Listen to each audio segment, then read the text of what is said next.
สำคัญเนาะเจมบ่อยากให้ไอ้น้องฟ้าวเทศอยากให้เบิ่งเป็นแนวทางเบิ่งเป็นกรณีศึกษาเอาเนาะเพราะว่าจะให้ฮู้เนาะว่าเฮามีงบน้อยนี่เฮาก็สามารถเฮ็ดได้เนาะขอแค่เฮามีบทเรียนแล้วก็มีความรู้ในทางนี้เนาะเฮาบริหารกันแบบใดจึงจะมีกำไรในมีตติงนี้จะแชร์ให้เนาะและใครที่มีคำถามส่งท้ายเนาะเดี๋ยวเฮามาเปิดคำQ&A เนาะถามกันส่งท้ายก็ได้เนาะแล้วก่อนที่เราจะเทศเนาะอันนี้ขอย้ำก่อนนะไพ่เทศบ่เทศก็ย่างแต่ว่าอันนี้ขอย้ำให้ก่อนเนาะคือในทางการเทรดไบนารีนี่หรือว่าตอนใดก็ตามเนาะความเสี่ยงมันสูงอยู่แล้วเนาะใครที่ยอมรับบ่ได้ก็ให้เบิ่งเป็นแนวทางเอาเด้อเบิ่งเป็นกรณีศึกษาเอาเนาะคนทว่าแต่ละคนเข้าใจแล้วก็พยายามเห็นฮู้ไปนำกันเนาะเห็นฮู้ไปนำกันเด้อมีแต่ว่าให้เบิ่งก่อนเนาะเงินดีโมมีเทรดดีโมก็ได้เนาะลองศึกษาไปก่อนเนาะคือเจมเข้าออเดอร์เนี่ยก็เจมจะพยายามอธิบายไปนำแล้วก็บอกวิธีไปนำเนาะสาเหตุนั่นสาเหตุนี่เนาะจะพร้อมบอกจุดเข้าจุดออกของเจมไปนำเลยเนาะเจมขอบอกเนาะกลยุทธ์ที่ว่าเจมเอามาใช้ในมื้อนี้ก็จะเบิ่งภาพรวมตลาดก็คืออดีตนั่นแหละเนาะหรือว่าฐานรับฐานต้านเนาะแล้วก็ดิจิตอลส่วนนึงแล้วก็การบริหารเม็ดเงินเฮาแล้วก็การบริหารตนเองเนาะเซฟสภาพจิตใจตัวเองให้มันได้เนาะใครที่ว่ามีต้นทุนก็อยากเทรดก็เทรดได้เนาะแต่อาจจะบ่แนะนำเด้อให้เบิ่งเป็นแนวทางเอาเนาะโอเคเนาะหวังว่าแต่ละคนจะเข้าใจถึงความเสี่ยงมาแล้วเนาะมีแต่ว่าไอ้น้องปฏิบัติไปนำกันเนาะโอเคงบ50เหรียญใครว่าน้อยใครว่าหลายก็เบิ่งกันเนาะแต่สำหรับเจมมาแล้วเนาะงบ50เหรียญนี่ก็ถือว่าเป็นงบที่ยอมรับได้เนาะเขาตีเป็นเงินกีบก็ประมาณล้านกีบเนาะล้าน1ล้านกีบนี่แหละเนาะก็ถือว่าหลายเนาะหลายเด้เนาะใส่น้ำมันนี่ได้อยู่เด้เนาะเนาะใส่น้ำมันได้อยู่เนาะ50เหรียญนี่ใส่น้ำมันได้อยู่เดี๋ยวรีเฟกมานึงเนาะรีเฟกเอาสัญญาณก่อนนะสัญญาณจากซ่าๆนิดนึงได้คุณเจ้าโอเคเนาะเดี๋ยวมื้อนี้เจมจะเทรดในคู่เงินของDogecoin เด้อคู่เงินของ Dogecoin เอาเนาะซึ่งปัจจุบันนี้ก็ชื่อว่ายังเจมจะสังเกตเบิ่งตลาดก่อนที่จะเข้าเด้อและเป็นออเดอร์ถัดไปเด้อเป็นออเดอร์ถัดไปเนาะและสำหรับคนที่เข้ามาใหม่เด้อมีตติ้งนี้จะเป็นมีตติ้งแชร์แนวทางในการวิเคราะห์ของเจมเองเนาะใครที่ว่าก็คือใจเจมจะบ่ได้เจตนาพาไอ้น้องมาหาเงินดอกแต่คนเข้าใจแล้วเนาะโอเคอันที่1ปรับเงินก่อนเลยปรับเงินก่อนเลยเนาะใครที่ว่าจะเทรดปรับเงินเลยอย่าลืมได้อันนี้ไม้แรกจะไป1จำ5เบิ่งนะไม้แรกจะไป1จำ5เบิ่งเทรด Dogecoin เด้อนี่คือเงินของ Dogecoin เนาะเจมเข้าโอ้ในโซนนี้เทลงมางามทีนี้ปรับตัวขึ้นแล้วก็เทลงมางามปรับตัวขึ้นทำทำ5โอเคเนาะจุดนี้ชื่อว่าก็บ่งบอกเฮาอยู่เนาะในโซนนี้เนาะในจังหวะนี้เนาะด้านลุ่มนี่จะเป็นฐานเด้อด้านลุ่มนี่เป็นฐานที่ว่าเป็นแนวรับเนาะในจุดนี้เนาะถ้ามันทะลุลงมานะเดี๋ยวเบิ่งกันอีกทีนึงเนาะมันทะลุลงมาบ่โอ้เนาะในโซนนี้เนาะโอเคมื้อนี้เฮาจัดซื้อขึ้นไปก่อนเด้อถ้าบ่มีหยังเปลี่ยนแปลงไอ้น้องก็พาออกก็ได้เนาะต่อไปจะเทรดนะเนาะวงเล็บเด้อสำหรับคนยอมรับความเสี่ยงได้นะครับบ่ได้ก็เทรดนิโมเอานะเบิ่งเป็นกรณีศึกษาก็ได้เนาะไม่ได้เลือกซื้อเนาะตามที่เจมสังเกตเบิ่งด้านลุ่มนี่จะเป็นฐานแนวรับเนาะในจุดนี้เนาะจุดนี้จะเป็นฐานแนวรับเนาะบริเวณนี้เนาะบริเวณเส้นสีม่วงนี่มันจะมีอยู่ 2-3 จุดแต่คนเด้ออันนี้จะเป็นจุด1เนาะ2จุดเนาะแล้วก็บริเวณพวกนี้ในปลายไส้นี่แล้วก็เมื่อกี้นี่มันลิ้นหาเมื่อกี้นี่เนาะชื่อว่ามันลงมาต่ำเนาะแล้วก็มีการยู่ราคาขึ้นไปแล้วทั้งนี้ก็มาคอนเฟิร์มเนาะในจุดนี้เจมก็เลยว่าเบิ่งจากสภาพโดยรวมแล้วยังบ่สามารถทะลุฐานที่ว่าเจมคาดไว้เนาะเจมก็เลยว่าตามซื้อขึ้นไปเลยมื้อนี้ไม่แรกเขาแฮกมาเนาะ1เหรียญมีกำไรแล้ว1เหรียญที่มีค่าสำหรับข่อยเด้อสำหรับข่อยที่ข่อยเริ่มต้นเนาะ1เหรียญนี่ก็ได้ข่อยก็ดีใจแล้วเนาะเพราะว่าโซที่ข่อยเริ่มต้นข่อยเข้าใจความรู้สึกเลยเนาะสำหรับใครที่ว่าเริ่มในตอนนี้ได้ปุ๊บก็ตื่นเต้นอยากได้หลายอีกนะได้แหละเขาก็ตื่นเต้นเนาะมีวางที่อยากศึกษาอีกนะไม่นี่จะไป1จำ3แล้วกันไม่นี่ให้ขายปฏิเสธราคาขายเนาะไม่นี่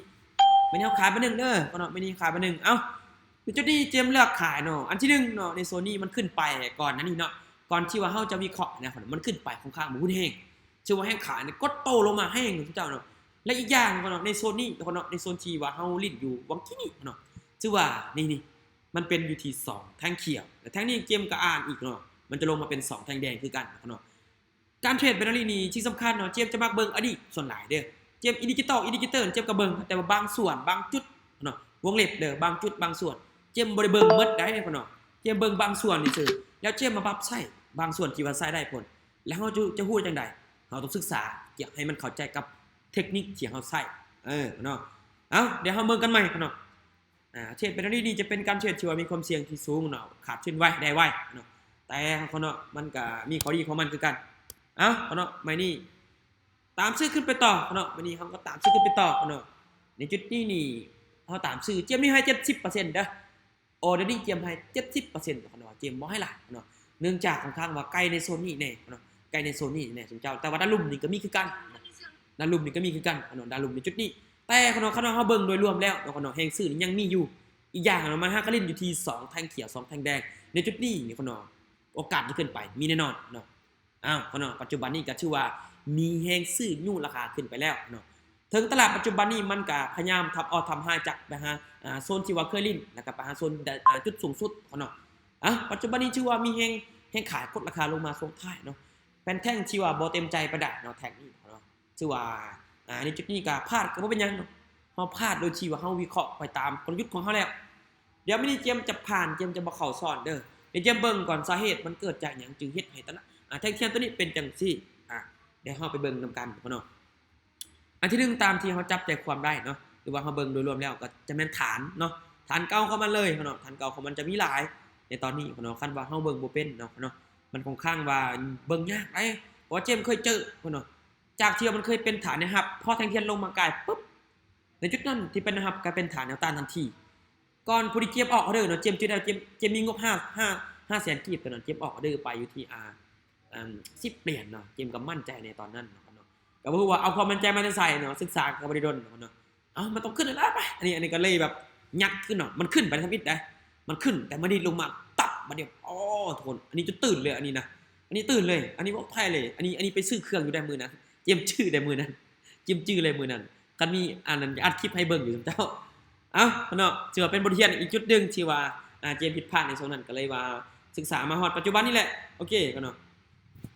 มื้อนี้เฮาไป 2.5 แล้วกันมื้อนี้ไป 2.5 ค่อนข้างว่าเข้ามาหลายเลยบ่มีการปฏิเสธราคาอีกสมเจ้าในจุดนี้เนาะเฮาก็เลยว่าตามขายเนาะในจุดนี้เด้อใครที่วิเคราะห์หรือว่าแตกต่างกันแบบใดก็เฮาก็สามารถสวนได้เนาะในจุดนี้ทุกคนมาเบิ่งว่ามันจะสามารถทะลุลงมาได้บ่ในโซนนี้เดียวกันเด้อในจุดนี้ค่อนข้างว่ามีความเสี่ยงคือกันเนาะในโซนนี้เนาะแต่ว่าในจุดนี้นี่เจมจะขอตามโซนที่ว่ามีแท่งก็คือจะเบิ่งแท่งต่อแท่งก่อนเนาะในจุดนี้เนาะจะเบิ่งแท่งต่อแท่งเนาะแต่ปัจจุบันนี้ขึ้นไปปัจจุบันนี้ขึ้นไปเนาะส่งท้ายจึ๊กโอเคเนาะบ่ได้เนาะถือว่าเสียงดังฟังชัดจุดนี้ถือว่าตามในจุดนี้เนาะตามจุดแสดงว่าในจุดนี้มันลิ้นค่อนข้างว่าเป็นกรอบน้อยเด้อเป็นกรอบน้อยเจ้าตอนนี้บ่ทันไปทันมาเชื่ออยู่ในกรอบน้อยกรอบเดียวของเจ้าบ่ทันหลุดตอนนี้นะโอเคได้จ้ะมันนี่บ่ทันเนาะเห็นบ่มันเป็นแท่งโดจินี่เนาะอุ้ยเปลี่ยนแล้วเนาะโอ้คนนึงมีก็เปลี่ยนแปลงโคตรเฮงเจ้าเด้นี่แหละเนาะถ้าพวกเจ้าคิดว่าอินดิเคเตอร์ขายบ่มื้อนี้หรือซื้อมื้อนี้กดซื้อบ่ทันว่าอุ้ยน่าเสียดายเนาะมันเป็นยังทำลิ้นในก่อนอาจารย์อยู่ในโซนนี้มันจะเป็นแท่งสลับแม่นบ่แล้วถ้ามันทะลุขึ้นไปแล้วมันจะเทขายลงมาแม่นบ่ต้องเบิ่งว่าฐานในจุดนี้กับจุดนี้นี่ค่อนข้างว่าแข็งแรงแน่เดี๋ยวต้องเบิ่งว่าในโซนนี้มันจะขึ้นไปอีกบ่เดี๋ยวต้องเบิ่งอีกทีนึงเพราะว่าฐานนี้มันจะสร้างกันเรื่อยๆนะคือเมื่อกี้นี่มันเป็นโซนสลับเนาะแสดงว่ามันอยู่ในกรอบเนาะแต่แท่งนี้มันเกิดการแปลกๆเด้แท่งเขียวนี่นะคือว่ายาวแห้งแสดงว่าฐานพวกนี้ทะลุขึ้นไปแล้วโอเคเนาะมินี่ตามที่เจมเบิ่งเด้อโอ้แห่งขายกดราคาแต่ว่ายังบ่สามารถทะลุลงมาได้โอเคมินี่เฮาตามซื้อไปเลยเนาะมินี่เจมขอตามซื้อเด้อเนาะเพราะว่าตัวให้กับไอ้น้องอยู่ถ้าว่าเฮาเบิ่งจากแท่งเทียนเนาะแท่งเทียนที่มันกระชากราคาแบบหุ้นแห้งนะมันสวิงหุ้นแห้งแต่เฮาเบิ่งเฮาลิ้นอยู่ในโซนที่ว่ามันเป็นโซนขาขึ้นหรือว่าขาลงเฮาตามมาเลยเนาะเฮาตามมาเลยเฮาตามตลาดเลยจุ๊เจ้าอย่าส่วนเนาะเฮาตามให้จุ๊เจ้าเนาะเฮาตามเลยคนอย่าส่วนเด้อถึงมันจะอาจจะสวิงก็ตามแต่ว่าในที่สุดยังปิดเขียวอยู่เนาะยังปิดเขียวอยู่ถึงมันลงมาก็ตามทวิตมันจะแน่นอนเนาะเนาะเฮาตามเทรนแล้วเนาะเฮาตามเทรนแน่นอนเนาะเป็นยังเกมจริงว่ามันจะพักตัวกันยามันเพราะว่าคนที่ว่าท่าซื้อนี่เนี่ยมันบ่งบอกแต่จุดจี้พี่เด้เนาะมันทะลุเลยเนาะฐานที่เฮาตีกันนี่เนาะทะลุขึ้นจวดน่ะชื่อว่าแท่งแต่ก่อนนั้นนี่ก็มาคอนเฟิร์มเจ้าเนาะบางทีมันอาจจะมีแฮงซื้อจะเข้ามาแบบจวดแบบช่วงท้ายนะเจ้ามันเป็นแนวโน้มขาขึ้นเด้เนาะจึงก็เลยว่าตัดสินใจตามซื้อเลยเนาะเนาะไม่นี่เห็นบ่เนาะไม่นี่เนาะเฮาก็ชื่อว่าวินกันมาแล้วเนาะในตอนนี้เนาะโอ้ตึงแท้อาจารย์ตึงแท้โอเคเฮาบริหารนำกันเนาะแต่คนเก่งแล้วอยู่เนาะไม่นี่เฮาไปอยู่ที่ไม่นี่ขอจะตามซื้อขึ้นไปต่อเนาะโอเคเนาะไม่นี่เนาะชื่อว่ามีการยู่ราคาลงมาเนาะ แต่เขาเนาะเจมบ่ได้กังวลเลยบ่ได้ซีแหละเพราะว่าอย่างถ้าว่าคนถ่าซื้อมันหลายพอนะมันจะยุ่งกันขึ้นแบบดีดกันดีดนะสมเจ้าน่ะให้เด้อที่บอกคือเจมว่าเห็นบ่เห็นได้ลงมาแล้วดีดตับขึ้นของเจ้าเนี่ยอันนี้จะเป็นแนวโน้มขาขึ้นที่ว่ามีคนถ่าซื้อหลายกว่าคนถ่าขาดเนาะเจมบ่กังวลเลยเนาะไม่นี่เนาะชื่อว่ายังเชื่อมั่นในตัวเองอีกเนาะถึงมันอาจจะเป็นเม็ดเงินที่ว่าเจมเข้าออเดอร์บ่ใหญ่คือคนอื่นเนาะแต่ว่าเจมเอาใจใส่ทุกออเดอร์ที่ว่าเจมออกเนาะเจมก็พยายามหาบทเรียนหรือว่าพยายามอธิบายให้มันเข้าใจว่าสิซะเห็นบอกเขาเนาะวินบอกไม่ได้ปิดเขียวน้อยวินแต่ว่าวินบอกมีกำไรบอกเจ้ามีกำไรเนาะเพราะฉะนั้นแล้วตามซื้อเนาะไม่นี่เนี่ยถึงมันจะลงมากกับยามันเนาะเรื่องมันลงมากกับยามันเจ้าอันนี้บ่ซีเรียสอันนี้บ่สนใจเนาะเพราะว่าอยากบ่อยากน่ะเจมได้ว่าเลยเพราะว่าคนถ่าซื้อนี่มันหลายอยู่แล้วเนาะคือจุดจังซี่น่ะคนถ่าซื้อมันหลายแน่นอนเนาะถึงมันจะลงมายาวซะก็ตามท่านบอกคนจำนวนมันถ่าเทซื้อน่ะมันก็ซัดกันขึ้นจวดว่าสมเจ้าน่ะอันนี้แหละเนาะแฮงซื้อเนาะแฮงซื้อเข้ามาเนาะไม่นี่เนาะถึงมันจะเป็นจังไดก็ตามแต่ว่าเฮาตามซื้อไปแล้วเนาะไม่นี่เนาะไม่นี่เฮาตามซื้อเนาะเห็นบ่เนาะเนาะเสมอเนาะเสมอแต่ว่าเฮาบ่ได้เสียเห็นบ่เจ้าโอกาสที่จะปิดเขียวนี่หลายกว่าแดงแม่นบ่เจ้าถ้าเป็นโซนขาขึ้นนี่เนาะงามๆมันเจ้างามๆเลยเนาะ คืออะไร โอเคเอาขาขึ้นมันยังเป็นส่วนที่ว่าพักต่อแล้วจะขึ้นไปต่อคนเนาะเขาตามซื้อแล้วคนเนาะเอาคนเนาะถึงมันจะผิดหวังหรือบ่ผิดหวังก็อย่ามันเขาตามโซนตลาดเขาตามคนส่วนหลายไปแล้วเนาะในจุดนี้เขาก็ต้องมาลุ้นกันอีกทีนึงคนเนาะปัจจุบันนี้เทิงมันจะมีให้ขายกดราคาลงมาก็ตามเนาะเดี๋ยวเฮาเบิ่งนำกันเนาะในช่วงท้ายเนาะเฮาเบิ่งนำกันในช่วงท้ายเนาะปัจจุบันนี้คือว่ายังเป็นแดงอยู่คนเนาะจุดนี้ยังเป็นแดงอยู่คนเนาะอันนี้คนเนาะอีกบัดนึงลูกจึ๊กโอเคคนเกือบคนเนาะเกือบไปถึงเลยเนาะมันจะพักกันก่อนเลยเอาตอนนี้คนเนาะเขาจะมาเข้าเชื่อเพราะว่ามันมีการชื่อว่าเปลี่ยนแปลงชื่อว่าคันหุ้นแห้งเลยเนาะแทงตัวนี้เนาะชื่อว่าคันหุ้นแห้งเลยแล้วมาเบิ่งแทงนี่ก็มาเป็นแทงเขียวอีกเดี๋ยวเจมเบิ่งก่อนอีกบัดนึงเห็นซื้อนูขึ้นไปช่วงท้ายดิคนถ่าซื้อนี่หลายแห้งคือเจมได้บอกเนาะแนวโน้มขาขึ้นแน่นอนนะคนมันจะท่าซื้อนี่หลายไปแล้วแต่เฮาต้องอิงคันว่าเฮาอยากเบิ่งให้มันมั่นใจแต่แท้เอาคันว่าเฮาบ่อยากเข้าตามนี่ก็ไปเบิ่งจังว่าที่มันมีฐานว่าซี่ซะที่มันก็ขึ้นไปแล้วมันสามารถกดราคาลงไปได้สามารถไปเบิ่งอดีตได้เนาะแต่ว่าแม็กเจมนี่มันราคาในของมันฮ้อนเนาะขออภัยเด้อเนาะมีกำไรนี่เขาจะไปซื้อใหม่จ้อยมีกำไรหลายขนาดนี้เอ้าเนาะโอเคเนาะบ่เป็นหยังไม่นี่ก็ยังซื้อนะเจ้าเนาะค่อยยังมักซื้อเจ้าไม่นี่เนาะไม่นี่ค่อยยังมักซื้อเด้อนึงโอเคเนาะนี่เนาะเนาะงามๆเนาะเนาะงามเลยเนาะห้องมีตติ้งเฮาอาจจะบ่ได้ออกออเดอร์ใหญ่คือคนอื่นเด้อเนาะเพราะว่าเจมคือดีแต่วินเว้ยอันนี้โอ้ยทีมงานอาจจะย่อเขาเลยนะจบมีตติ้งแล้วกันยังย่อเขาอีกป่ะเดี๋ยวสุดเจ้าก็อันนี้เฮามาเข้าเรื่องอันเทนคือเราขึ้นปีสุดเจ้านะป้อโชจะฮอด 200,000 นะสุดเจ้าในตอนนี้ได้จากที่ว่าเฮามีงบล้านนึงแล้วเฮามาต่อเนาะเฮาตอนนี้เฮามี9เหรียญแล้วตอนนี้โอเคเดี๋ยวเจมจะไป1อีกเนาะ1.61นะเนาะ1.61โอเคไม่นี่เนาะไม่นี่เด้อเขาเด้อไม่นี่ก็ซื้ออีกนะเนาะไม่นี่ซื้ออีกนะคนเนาะไม่นี่เขาซื้ออีกนะไม่นี่นะไม่นี่เขาซื้ออีกสุดเจ้าเนาะไม่นี่เขาตามซื้อคนเนาะพักโตแล้วแท่งนี่เห็นบ่มันขึ้นงามๆคนเนาะคนเนาะมันพักโตแล้วคนเนาะมันบ่ลงหรอกเจ้ามันอาจจะลงหยอกมาซื้อแล้วมันจะซัดขึ้นคนเนาะ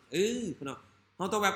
ปลุกความมั่นใจกับตัวเองก่อนนะคนเนาะเพราะว่าเฮากดออกได้แล้วเฮาวิเคราะห์เต็มที่แล้วเฮาเฮ็ดเต็มที่แล้วเฮาบ่มีหยังเสียดายเจ้าเนาะเพราะตามมันนมตลาดก็คือเบิ่งสดเจ้าเนาะเพราะว่าเฮาเบิ่งจากไปไส้นี่เด้เนาะไปไส้นี่ก็ถือว่าลงมาแล้วมันมีการอยู่ขึ้นไปได้เนาะว่าบ่ได้เนาะบ่มีทางพอดแต่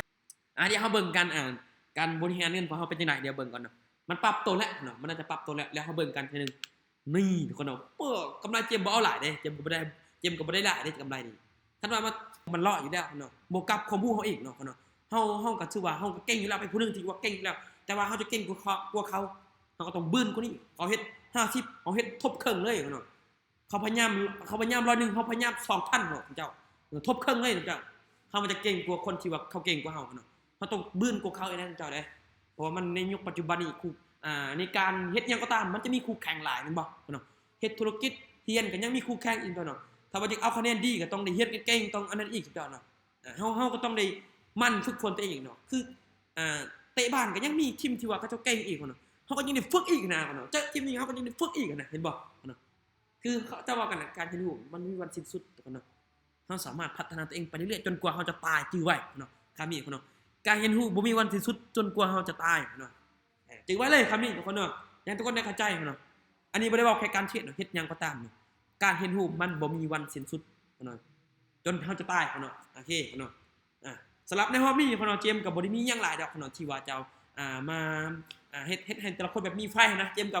บ่ฮู้จะว่าจังไดแต่ว่าสำหรับเจมส์เองแล้วเนาะก็คือเจมส์เข้าใจทุกคนนะที่ว่าแต่ละคนมีต้นทุนน้อยแล้วเอาต้นทุนที่ว่าด้ามแสนเนาะมาเก็บกำไรในทางไบนารีนี้เนาะบางคนก็เฮ็ดได้บางคนก็เฮ็ดได้บางคนก็เฮ็ดบ่ได้นะก็คือมันก็บ่ได้เกิดจากหยังมันเกิดจากตัวเฮาเนาะเฮาฮู้แล้วบ่ต้องสิ่งสำคัญเนาะบ่ต้องโทษคนอื่นเฮาโทษมาตัวเฮานี่สมมุติว่าพวกเจ้าเทศเนาะในมื้อนั้นเนาะตลาดมันขี้ร้ายมันสวิงปานนั้นพวกเจ้าก็ยังคุ้มเทศแล้วแม่นไผเป็นคนกดออกออเดอร์แล้วแม่นไผเป็นคน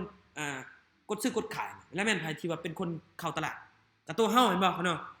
เห็นบ่เฮาบ่สามารถควบคุมตลาดได้ควบคุมการได้เฮาหันมาควบคุมอารมณ์ตัวเองมาควบคุมตัวเอง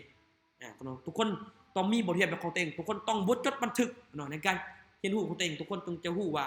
เฮาจะพัฒนาจากจุดนี้ไปหาจุดนี้ได้จังได๋จึงจะก้าวหน้าได้ไวขึ้นอันนี้อยากฝากกันทุกคนคิดอีเด้อคนน่ะบางคนศึกษามาหลายแล้วคนเนาะก็ยังแบบติดลบหลายเจมส์กันบ่ฮู้สิว่าจังได๋แต่ละคนได้เข้าใจโอ้พอดีจาก4ไปฮอด26อ๋อควรหยุดบ่ซุเนาะ4เหรียญฮอด26เหรียญเนาะ5แสนเนาะจากแสนกีบบ่ครับแม่นบ่ฮอดบ่แสนกีบเนาะโอ้คนเนาะบวกมา4เด้อตอนนี้4เนาะโจตึงแต่ละคนเนาะคนเนาะตึงหลายไอ้น้องเฮาเนาะคนเนาะในฮอตมีคนเนาะได้คนเนาะอันขออนุญาตอายลงคลิปตอกได้บ่ได้เนาะสิเป็นหยังคนเนาะโอ้คนเนาะงามๆแต่ละคนก็ชัวตึงหลายเนาะโอ้โหบวกหลายสุดเจ้าเนาะบวกหลายเนาะคนตึงเนาะทีมงานเฮานี่บอกกันหลายเติมเนาะคนเนาะคนเนาะแต่ละคนก็น่าจะเข้าใจในการเข้าออกเรื่องของข่อยอยู่แล้วเนาะข่อยก็นี่แนำชัดเจนให้แล้วว่าข่อยวิเคราะห์จังซี่แล้วบริหารจังซี่สิ่งสำคัญน่ะเจมมาตีใจความของตัวเองได้ว่าก็คือในเมื่อตลาดที่ว่ามันสวิงนะคนเนาะมันสวิงเด้อสิ่งสำคัญเด้อสมเจ้าเนาะพวกเจ้าพยายามสังเกตเบิ่งอดีตก่อนแล้วพวกเจ้ามาตีฐานนะครับหน้าตาพวกเจ้ามาทำความเข้าใจกับมันก่อนรอท่าให้เป็นเด้อรอท่าให้เป็นเฮามีต้นทุนมันน้อยเนาะเฮาต้องมีความอดทนให้หลายขึ้นต้องได้รอท่าให้เป็นเด้อต้นทุน10เหรียญคนเนาะบ่แม่นมันขึ้นงามๆแล้วเฮาจะตามอย่างเดียวโอ้ยคนเนาะเฮาต้องไปเบิ่งฐานก่อนเข้ามาปึ๊บสิ่งแรกที่เจมส์สิเฮ็ดเจมส์จะเทรดดีโมเบิ่งก่อนคันว่าเจมส์จะเทรดแท้ๆในมื้อนั้นเจมส์เทรดดีโมเบิ่งจักไม้2ไม้แล้วเจมส์มาทำความเข้าใจตีฐานนะครับหน้าต้านตีฐานนะครับหน้าต้านแล้วมาเบิ่งอดีตที่มันลิ้นแล้วเฮามาตีอันแท่งเทียนที่เฮาวิเคราะห์น่ะมันสวิงจึกมันเกิดจากหยังตั้งคำถามแล้วเฮาจะได้คำตอบไปศึกษาเบิ่งตัวนี้เนาะตั้งคำถามแล้วจะได้คำตอบเนาะมันนะคนเนาะต้องมันนะคนเนาะอยากเก่งอยากสำเร็จเราต้องมื้อได้คนเนาะคนเนาะใครที่ว่ายังเฮียนในตอนนี้ก็พยายามจัดการบริหารแบ่งเวลาให้ตัวเองให้มันได้เด้อใครที่ว่าเฮ็ดประจำคนเนาะก็พยายามบริหารแบ่งเวลาให้มันได้คนเนาะคนที่ว่าอยากสำเร็จเขาบ่ได้มีข้ออ้างเนาะมีแต่พยายามหาเวลามื้อนี้บ่มีเวลาโอเคเดี๋ยวข้อยจะหาเวลามาเฮ็ดก่อนจากที่ว่าเฮาว่าบ่อยากว่างบ่มีเวลาเฮาเปลี่ยนจากคำว่าบ่มีเวลาโอเคเดี๋ยวข้อยจะหาเวลาว่างมาเฮ็ดอันนี้ก่อนคนเนาะมันจะดีกว่าคนเนาะมันจะดีกว่าแบบนี้คนเนาะทุกคนเนาะในรอบนี้ก็บ่มีหยังหลายคนเนาะถือว่ากำไร30เหรียญทุยกำไร10เหรียญทุกคนเนาะกำไร10เหรียญเฮาเจอกันจุดแล้วคนเนาะพักแล้วคนเนาะเคารพเกียรติวินัยให้กับตัวเองเด้อคนเด้อกำไรน้อยดีกว่าเฮาจะลบแม่นบ่คนเนาะโอเคคนเนาะคนเนาะสมเชยแต่ละคนมีหยังอยากถามบ่ไอ้น้องเฮาสามารถถามได้จุ๊เจ้าคนเนาะถามได้อีกคนเนาะอีก5นาทีคนเนาะมีบ่คนเนาะขอบใจได้ความรู้หลายเด้อโอเคขอบใจคือกันเนาะคนเนาะที่ว่ารับฟังจนจบใครที่เข้ามาห้องมีตติ้งเฮานี่เจมบ่อยากให้ทุกคนเครียดหลายจากการเทรดบางคนเครียดมาแล้วเนาะจากทั้งนอกอื่นเนาะเจมก็พูดออกว่าแต่ละคนเนี่ยไปเจออีหยังมาเจมก็พยายามให้ทุกคน enjoy เนาะเข้ามาห้องมีตติ้งเฮาก็อยากให้ฮู้ว่าในการเทรดนี่มันก็ต้องใช้แบบว่า